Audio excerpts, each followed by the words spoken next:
Hey guys, Hutch here, and welcome to the first episode of Clone Wars Critics.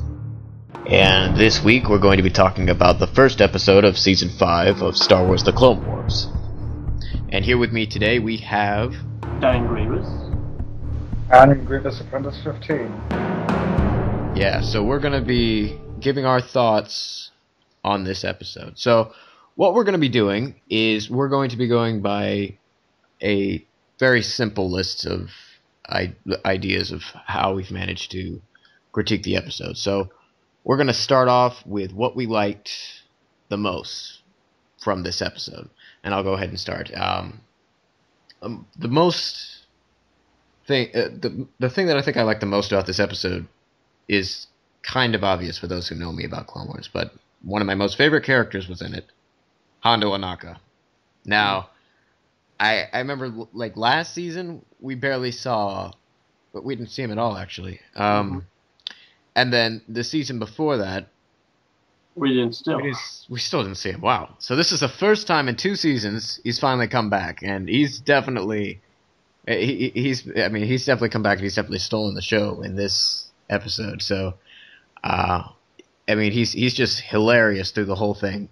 And he was actually, when the episode started off, I knew he was going to be back in this season, but I had no idea that he was going to be in this first episode, so it was actually a surprise for me to see him in it. So he did a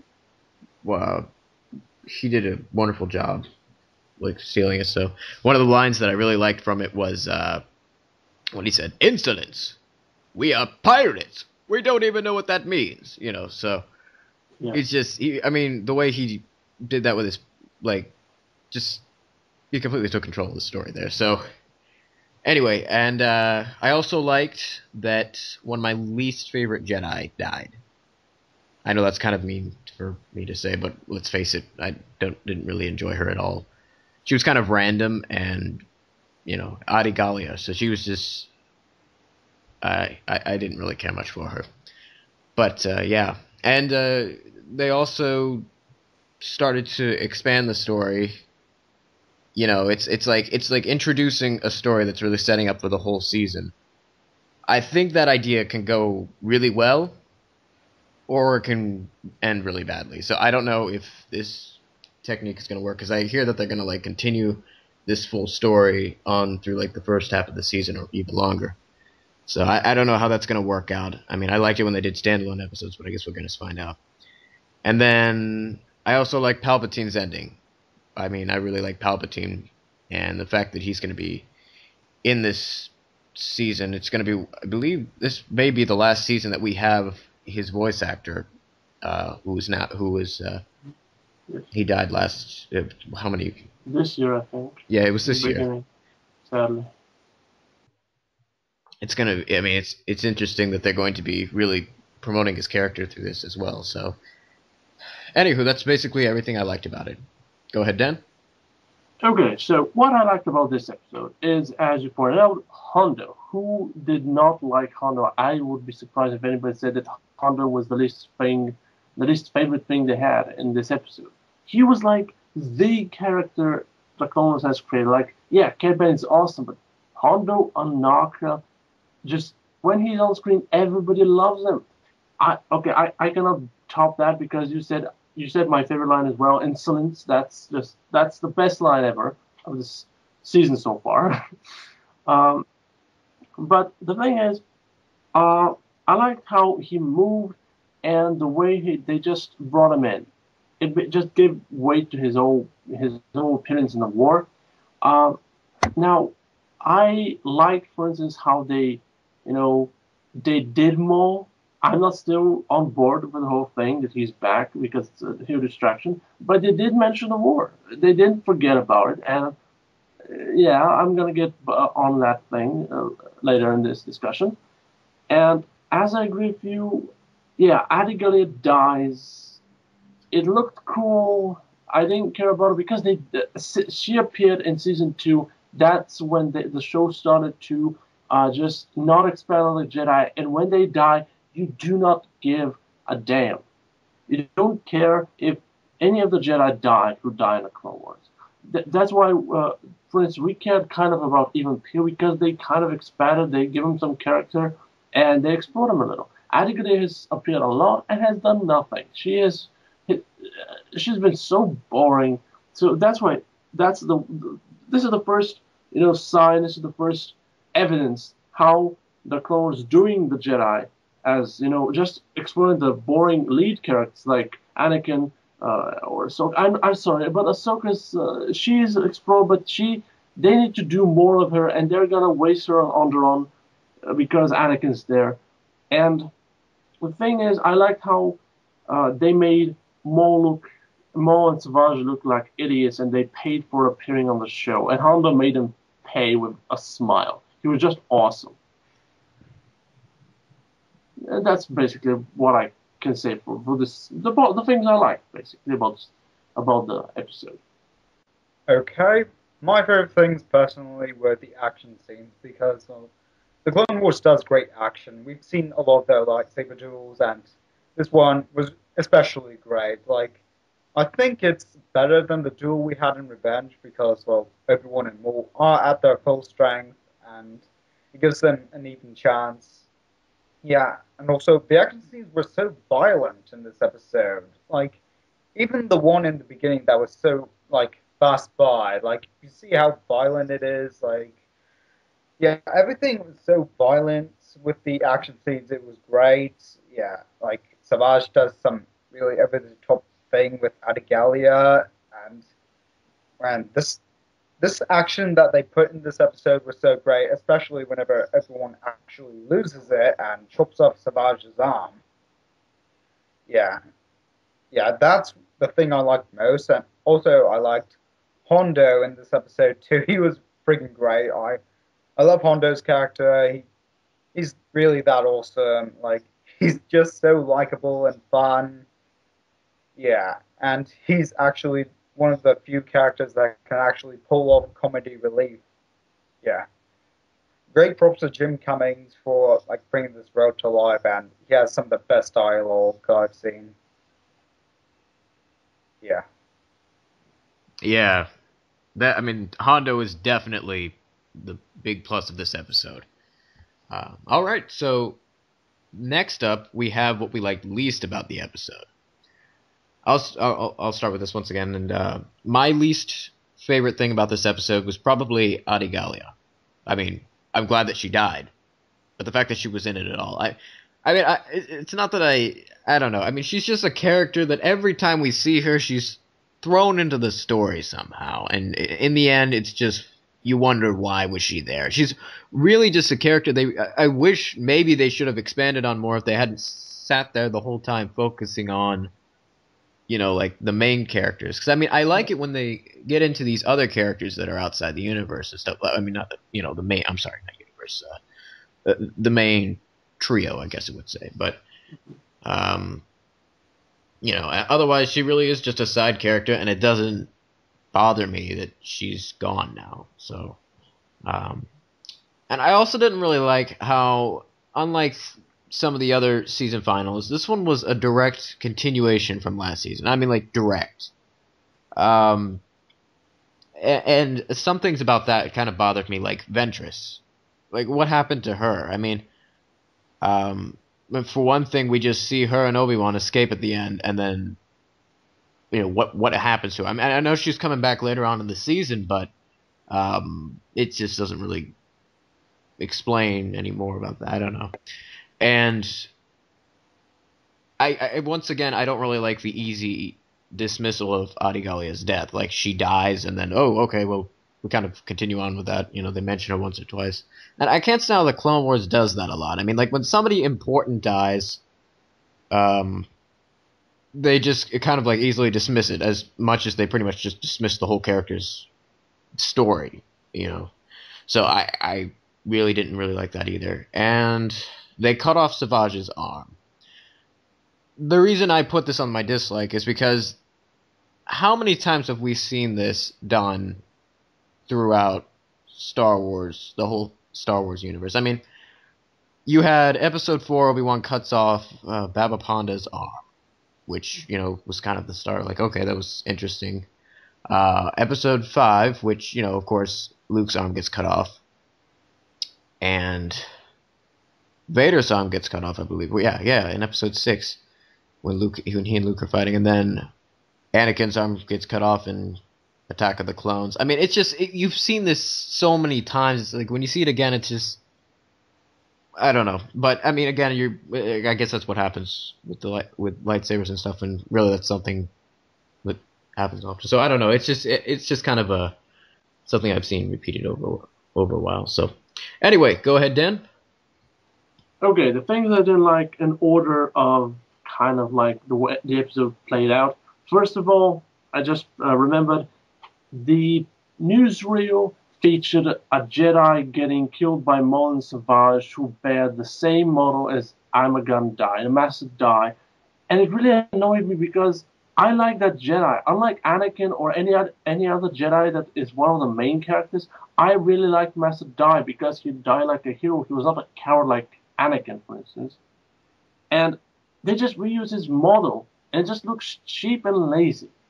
The other thing that annoyed me, and it's a prime thing in the episode, is where Savage is going with this. Because Savage was like, they began the whole Savage thing. They made him like this noble character who cared for his brother. Then they dropped that. They then made him a mindless brute. Then they made him a stupid brother. Then they made him. Now he's just useless. He's like throw anything at him just to make something happen.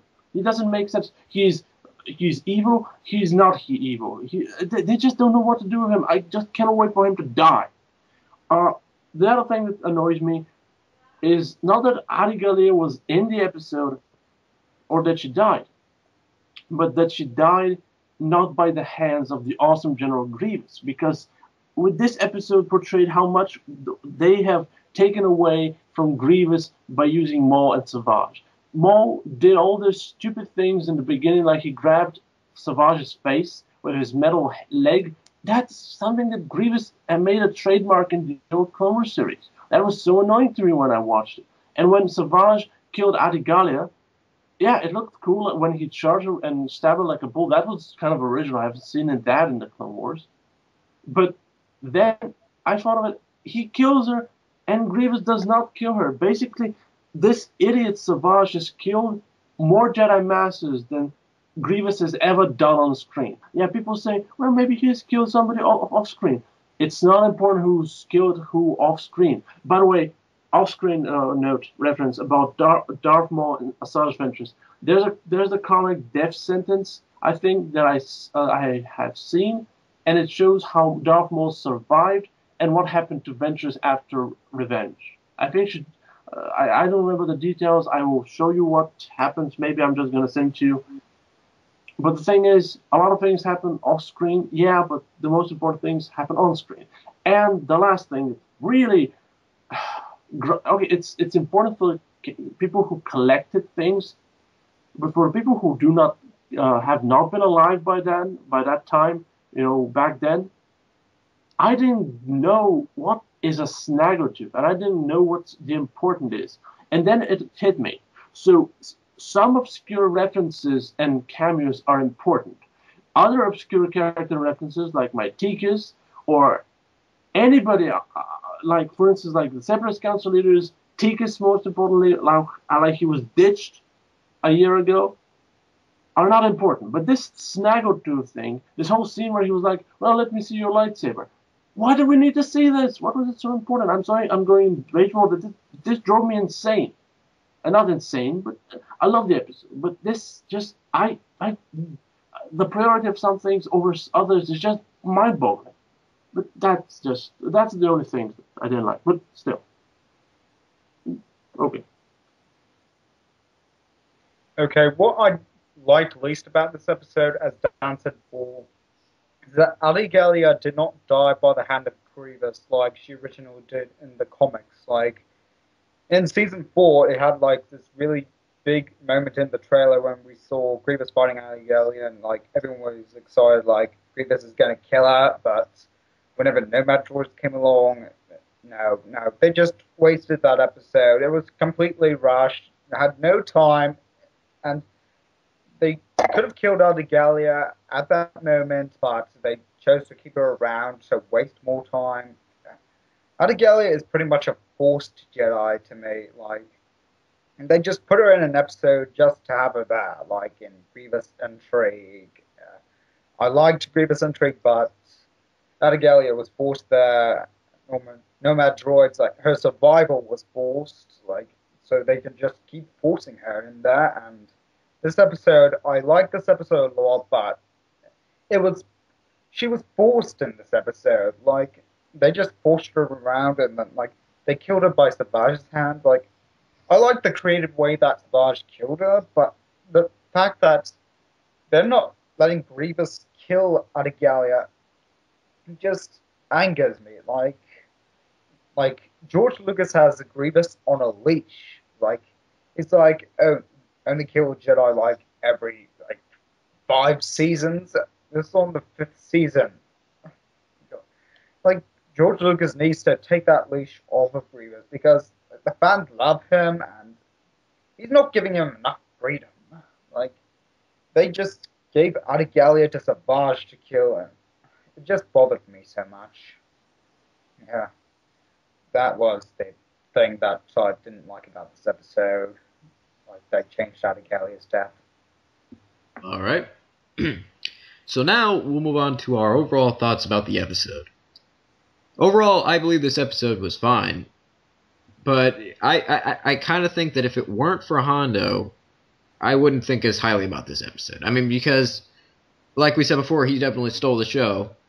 If it weren't for him, I'd say it would really just be another Maul and Savage story yet again. I mean, it would seem a lot like a repeat from what we saw at the end of season 4. So, I don't know. I mean, it seems like they're going through the same kind of technique with them, and it's just I'm a little confused still about the. I mean, I understand Maul's supposed to come back, but it's just when they're bringing him back here in this way, it just seems different, and I'm still trying to adjust to the whole thing. But otherwise, yeah, I mean, this episode was fine. So, go ahead, Dan. Okay, so basically, yeah, I kind of rage mode about some of the things, but overall, the episode on its own is genius. In terms of season premieres, it's one of the best, if not the third best of the entire series, because the season 2 premiere and the season 4 premiere were not that good. I mean, yeah, Holocron Heist is genius. I love it too, but it had Anakin. When the season premiere doesn't have Anakin, it just brings the episode so much higher in my eyes because Anakin is like a dead weight, and when he's not on screen, the characters flourish. I'm pretty sure if he was in the episode, Hondo would not be as awesome as you pointed out.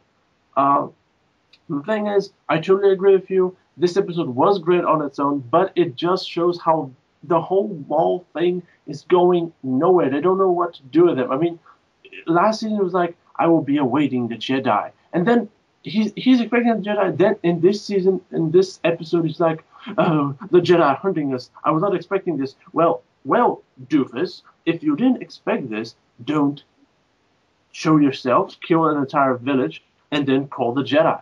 That's like, let's call the murderer and ask him to come and kill us, and then pray what happens. But the episode was really fun. Hondo made it, and it was just wow. I love Hondo just made so many instant classics. Because of this episode, that's why I love this episode so much.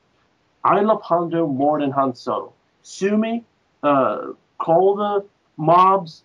I love Hondo more than Han Solo. I completely agree. Yeah. My overall thoughts on this episode, it was a great episode. Like, it's a great way to start off this season. Like, it's a great premiere. Like, usually, like, before this day, like, they kept on going through the episodes, like, 2 for the premiere, and then we see them one at a time. Yeah, so, and for this episode, it was great that they opened up with only 1 episode, and, like, it wasn't a part of an arc, well, kind of is. It's kind of continuing on with the revenge arc, but still, I really liked it. It was great. Hondo really stole the show, and The action was great. Everything was just done well. Well, except for like Guardian dying at the wrong hand, but still, I really liked it. It shows how dark and violent the Clone Wars is getting, and it's really building us up for like that arc with Maul and Death Watch, where they're going to be working together and like spreading chaos across the galaxy. Like, I'm gonna love that. I'm gonna love a lot of the things that they do from now on. Well, unless they screw it up with a Bontari episode, but still, I really like this episode. It was a great way to start it off, and hopefully they'll continue on with this direction. Like, yeah, that's my thoughts. All right, and now we're just gonna come into this is the part of the episode where we throw in our additional comments, and this is where we're basically just gonna almost discuss it with each other. So, anyway, so anyone have any additional comments to start with? I have one thing that kind of poked my eyes out when I watched a guide on StarWars.com. There was that picture where they talked about Grievous being mentioned as destroying the base of Hondo Onaga.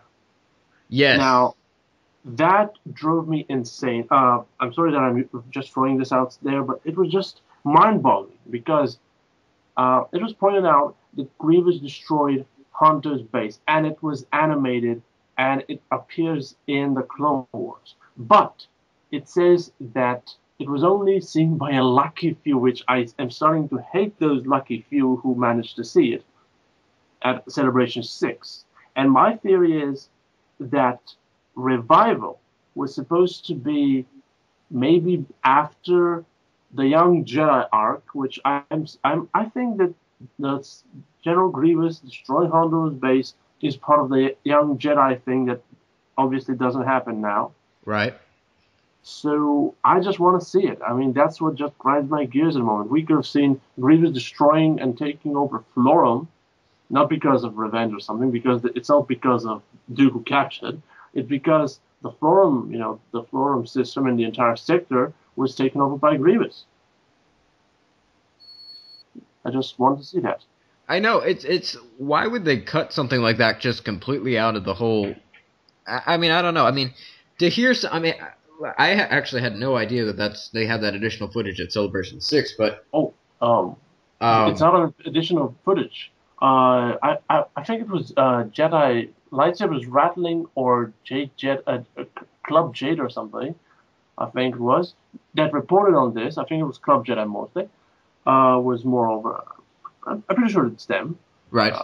They reported on an 88-minute special feature shown at Celebration 6, mainly for the small children that had grown up accompanying it. I think that's the thing, because you know that there are those scenes with Grievous attacking Obi-Wan's ship? Yes. My opinion is that's part of, and basically it was also pointed out there, it's part of this arc.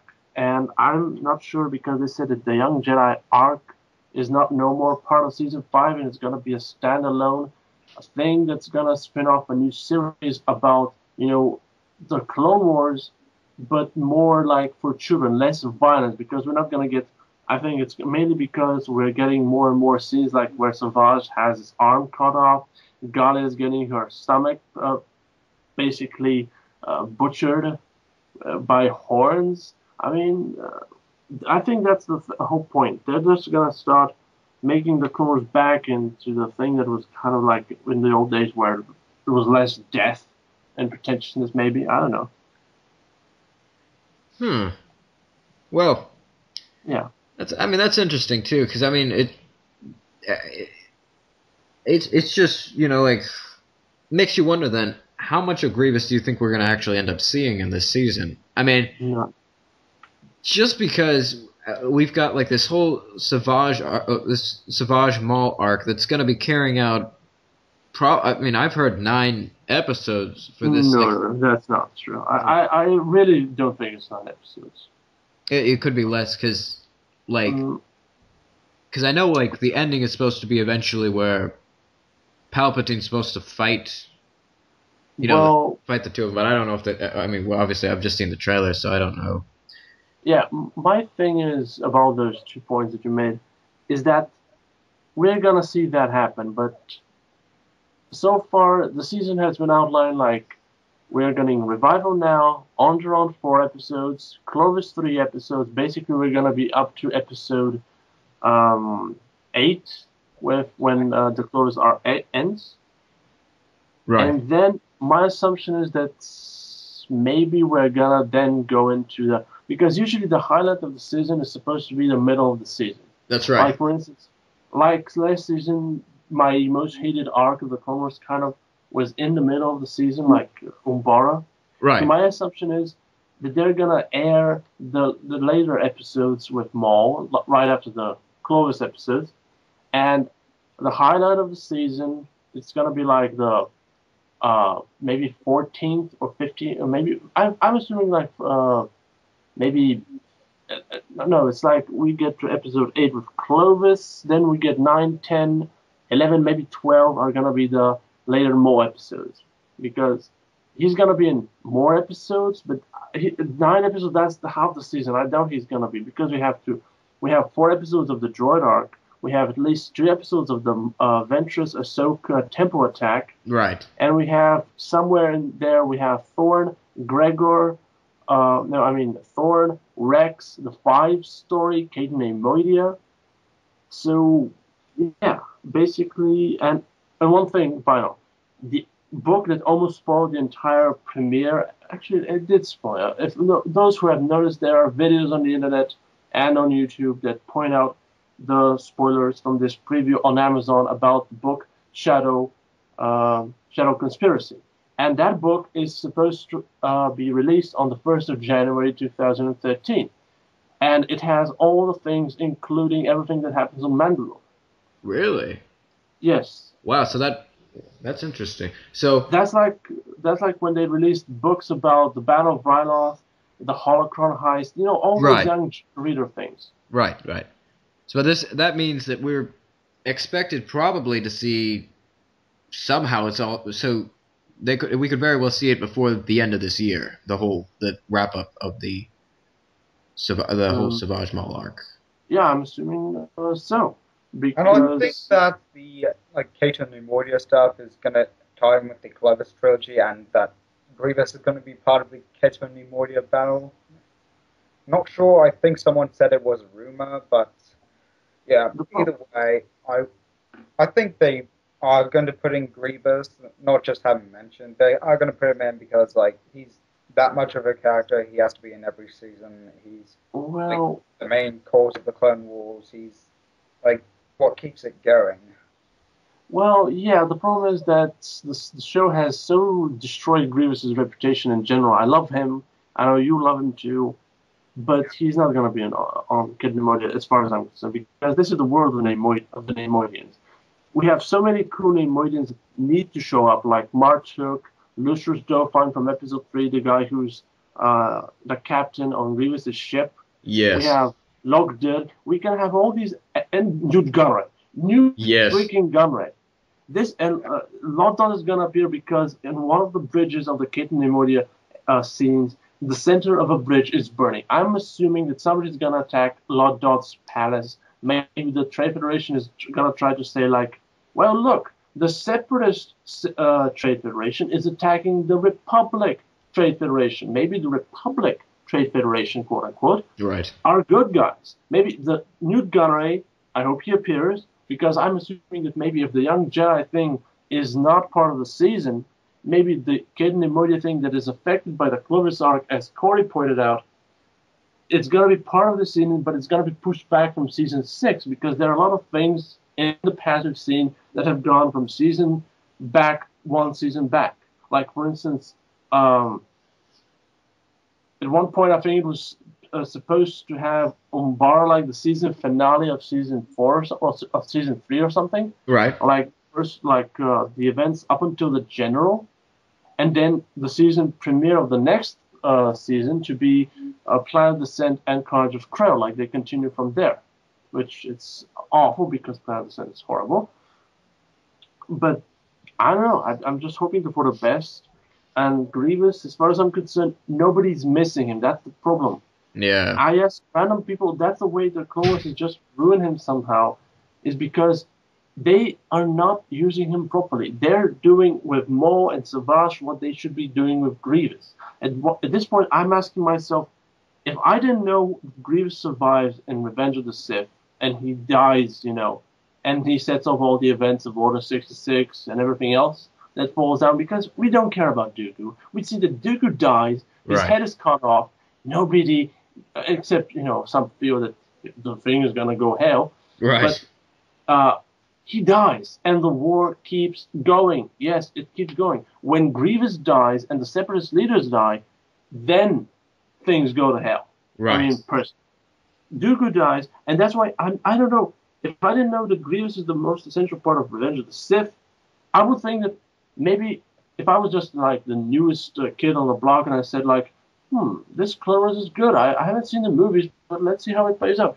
I will never, ever think that Grievous is essential. I would just think, well, who's this general? I mean, they've not even mentioned he's Supreme Commander of the Droid armies anymore. He's like the next general. At this point, Krell, Tamsin, and Darth Maul have been more successful than Grievous ever was on this show. I mean, Luke is just afraid to have Grievous defeat the Jedi, and even forces led by Anakin or Ahsoka, because of fearing that if he has Grievous winning for once, it's going to damage their reputation, which is stupid because he has already done that by having Ahsoka, Anakin, and Obi-Wan being tortured and humiliated in a way. I mean, Ahsoka was like beaten. I mean, I like Atai for doing that because I don't like snipping his back.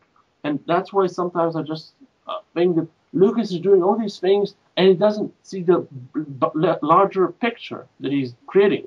I mean, he said that it's his vision, but it's not his vision. He does things, and if they fall together like a puzzle, thanks to Filoni and his team, then yes. But overall, I think just Lucas is like, let's throw that in. It's not gonna hurt, but overall, it hurt. It's like what? Like having your house, but with every time you do something stupid, you remove a brick from the foundation. Every time you say, "Oh, it's just one brick. Oh, it's just one brick." In the end, you don't have a foundation, and the whole thing crumbles. I'm not sure if I'm not an architect, but if you don't have a foundation and you just destroy the foundation, because if you make your character stupid and obsolete, you're basically destroying the foundation of your show. I mean, I'm sorry, I just went on a rant, so please, somebody else take over. Yeah, I mean, you're 100% right. I mean, there are. It's just. I mean, we've talked about this before, but there have just been so many changes and just so many poor decisions by the clone. I mean, it's just so many poor decisions the Clone Wars has tried to do. I don't know if it's just to promote them. I mean, I don't know if they think they want to promote themselves doing it. I mean,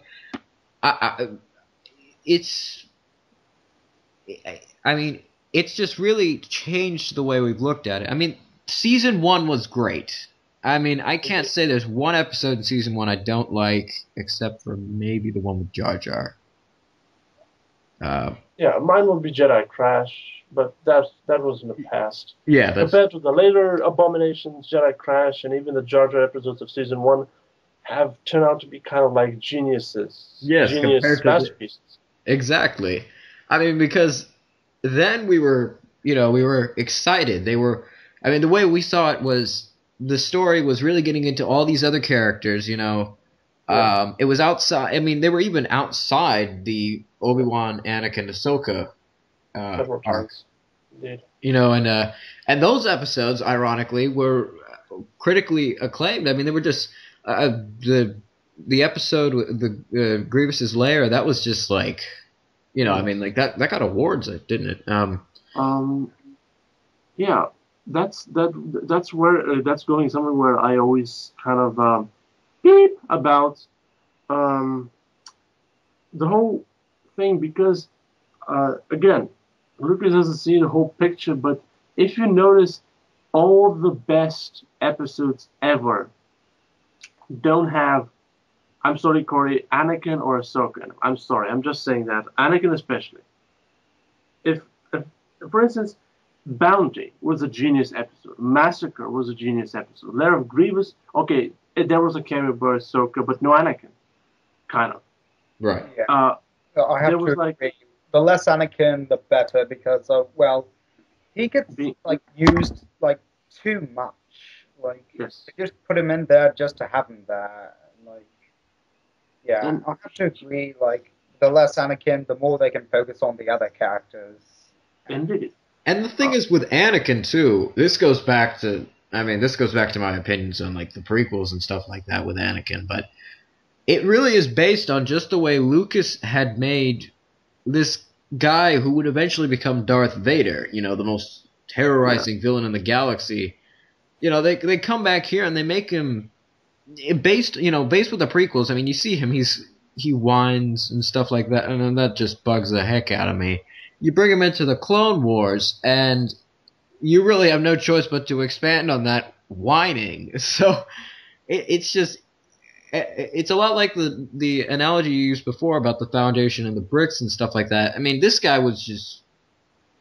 I mean, it's continually mind-boggling to me how this guy eventually becomes Darth Vader. I mean, a friend of mine who, I mean, he's a young fellow, but he got into Star Wars, back when Clone Wars first started or something.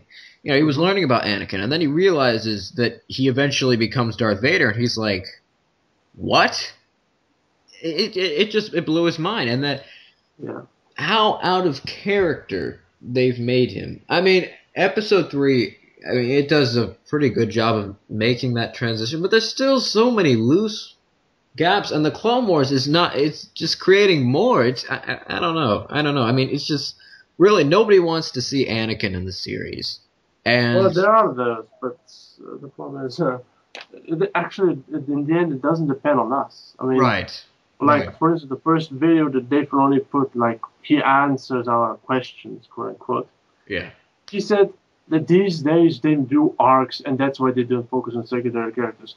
Well, dude, that's why when your episode premiere aired, that's why we don't give a damn about Adigalia. Because you are going the way Lucas's lack of vision is leading you, and that's making a trio of characters that are semi-explored, like semi-speechless. I'm semi-speechless. They're even explored, but everybody else, I'm pretty sure if they kill Shakti now, nobody except the hardcore fans who love her from the expanded universe, nobody is gonna care, because she's been shown a couple of times.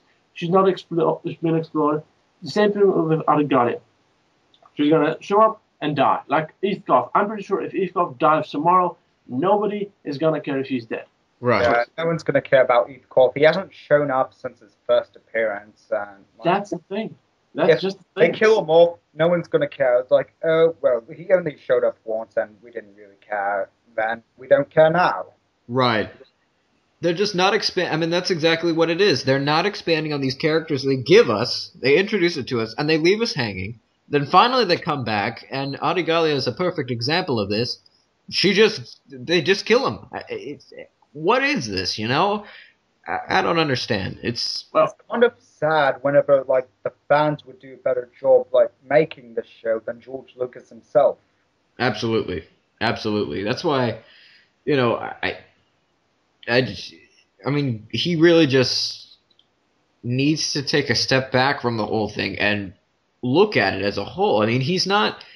The way I see it is he's looking at these episodes from like, oh, well, what would make this one individual episode look great or whatever. And he doesn't look at the whole story as he's made it, you know? And by doing so, there's just creating more and more holes with the whole plot. And it just makes you wonder, does Clone Wars even take place in the same universe now? I don't know. Yeah. Well, anybody else have any additional comments or...